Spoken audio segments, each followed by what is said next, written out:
Ako už o mne viete, americké sladkosti zo sveta veľmi nemusím. No poďme, takže teba, toto tu čo, nemôžeme si to normálne, dáme si to na 10, lebo neviem. No pozri sa, ja viem, že Oreo a všetko Oreo a všade Oreo, ale prosím vás, ten keksík ani není ten najlepší, veď kde už k našej horálke, nie, zle to vyzeralo. Áno, a toto sú presní Američania, všetko nahádzať a ideme žrať. Ako červíky, tam to vyzerá už to Oreo, už úplne sú preorejrovaní. Klasika, no pozri sa, hamba sveta, takéto dačo. Hamba sa nedokončené, nič.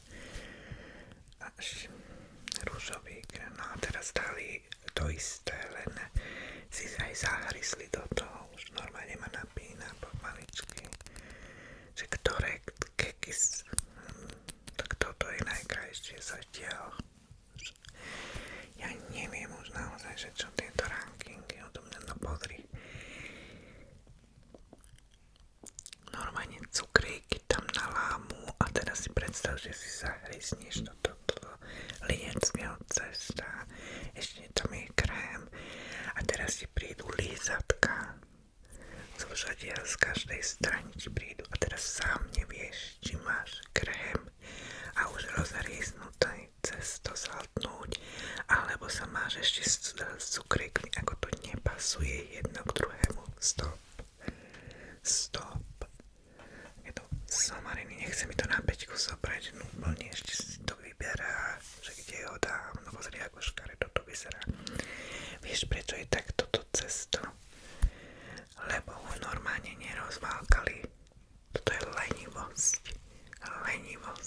Nie je normálne rozmľačkané a tak vypracované.